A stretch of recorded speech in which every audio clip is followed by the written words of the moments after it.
Kerajaan Sarawak tidak bergantung sepenuhnya pada kedudukan geografi yang strategik dan sumber aslinya untuk menarik pelaburan. Sebaliknya, sentiasa menambah baik dasar dan perkhidmatannya bagi mengekalkan ekosistem yang mesra pelaburan.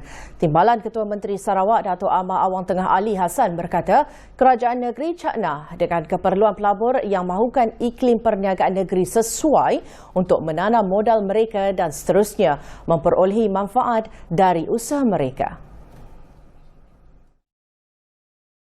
Dia juga fikirkan dari segi kedudukan negeri itu, and we are very fortunate. We are dari segi kedudukan kita very strategic. Cuma 6 jam saja ke China itu melalui flight, and we are upgrading our road connectivity, our sea connectivity dari segi pelabuhan and air connectivity,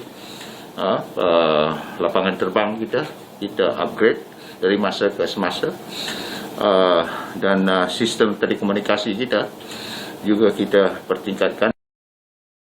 Beliau berkata demikian dalam temu bual khas bersama Bernama selepas menerima kunjungan hormat daripada Ketua Pegawai Eksekutif Bernama Datuk Mokhtar Hussein dan Pegawai Editorial Kanan di Kuching, Sarawak baru-baru ini. Menurutnya, dasar-dasar mesra perniagaan dipelopori Ketua Menteri Sarawak kelima yang kini Yang di-Pertua Negeri Sarawak Tun Pehen Sri Abdul Taib Mahmud serta ditambah baik ketua-ketua menteri seterusnya yang terdiri daripada Allahyarham Tan Sri Adnan Satim dan Datuk Patinggi Abang Johari Tun Openg mengikut keperluan semasa. Datuk Amar Awang Tengah yang juga Menteri Perdagangan Antarabangsa dan Industri, Terminal Industri dan Pembangunan Usahawan Sarawak bagaimanapun berkata, pandemik COVID-19 yang melanda negara sejak 2 tahun lepas telah menjejaskan perancangan misi perdagangan Sarawak. Jadi dalam tempoh pandemik ini semuanya terhenti.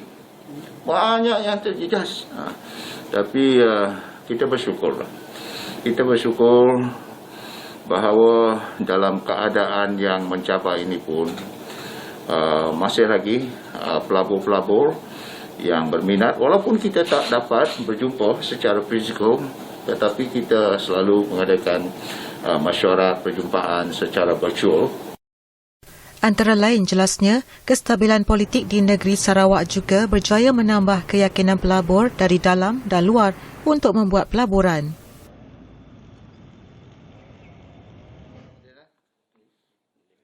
Datuk Amar Awang Tengah berkata, hasil daripada kaedah perjumpaan secara dalam talian, Sarawak masih mampu menerima pelaburan bernilai 15.7 bilion ringgit dalam tempoh 2 tahun ini dan seterusnya meletakkan negeri ini kekal sebagai destinasi pelaburan yang utama di Malaysia. Menerusi pertemuan secara maya juga katanya, para pelabur mampu mendapat penjelasan jelas berhubung dasar mesra perdagangan Sarawak yang antara lainnya meliputi tarif elektrik dan air yang kompetitif dan premium tanah yang berpatutan. Malahan kalau dia dapat menyiapkan projek itu dalam tempoh masa yang ditetapkan, dia are entitled to rebate. Tetapi dasar untuk menarik pelabur-pelabur itu, business friendly policy itu adalah satu daripada dasar yang menarik pelabur-pelabur ini.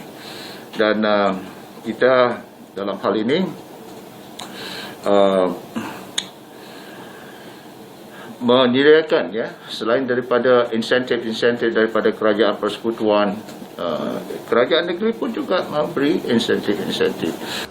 Katanya dasar-dasar berkenaan juga seiring dengan hala tuju pentadbiran Sarawak yang diterajui Datuk Patinggi Abang Johari yang mahu melangkah lebih jauh lagi ke era revolusi industri 4.0 dan ekonomi digital.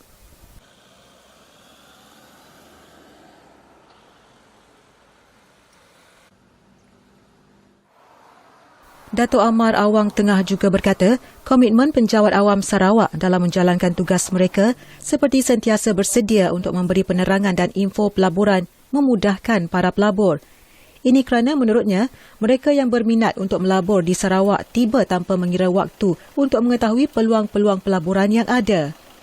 Kita walaupun di luar masa pejabat, kadang-kadang masa ujung minggu pun saya panggil mereka dan kita jumpa pelabur-pelabur ini. To the investors, time means money. So ada antara pelabur-pelabur ini yang datang sanggup untuk dikuarantin tau. Sanggup untuk dikuarantin. So masa itu dia paksa datang, walaupun kita adakan virtual meeting, tetapi dia datang ke sini dan sanggup untuk dikuarantin selama 2 minggu. Katanya ketersediaan institusi pengajian tinggi dan kolej teknikal di Sarawak dalam membekalkan tenaga kerja yang bersesuaian dengan keperluan industri juga salah satu faktor tarikan pelaburan negeri ini. Selain menarik pelaburan menerusi jaringan rakan niaga dalam kalangan pertubuhan-pertubuhan perniagaan yang sudah berada di beberapa negara lain.